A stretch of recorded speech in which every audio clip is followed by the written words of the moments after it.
लोकसभा अध्यक्षपदासाठी आता विरोधक उमेदवार देणार असल्याची माहिती सूत्रांनी दिली आहे। तर या संदर्भात आणखी माहिती जाणून घेऊया। आमचे प्रतिनिधी धनंजय शेळके सध्या आपल्या बरोबर आहेत। धनंजय, लोकसभा अध्यक्षपदासाठी विरोधक देखील उमेदवार देणार असल्याचं कळतंय, काय नेमकी या संदर्भातले तपशील? अनुपमा, काल भाजपच्या नेत्यांनी काँग्रेसचे अध्यक्ष मल्लिकार्जुन खरगे यांना संपर्क केला होता, राजनाथ सिंग यांनी। तेव्हा त्यांनी लोकसभेचा अध्यक्ष बिनविरोध व्हावा अशी अपेक्षा व्यक्त केली होती। तेव्हा खरगेंनी त्यांना असं उत्तर दिलं होतं की अध्यक्ष तुमचा करा आणि उपाध्यक्ष हा इंडिया आघाडीचा करा, परंतु त्याच्यामध्ये सहमती होऊ शकलेली नाही।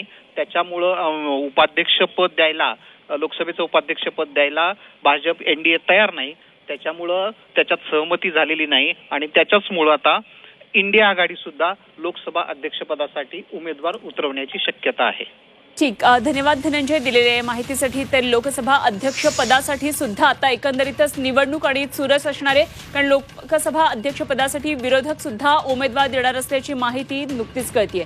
त्यामुळे आजचा दिवस अत्यंत महत्त्वाचा असणार आहे। तेव्हा विरोधकांकडून आता कोणाचं नाव पुढे केलं जातंय हे बघणं अत्यंत औत्सुक्याचं आणि तितकंच महत्त्वाचं असेल।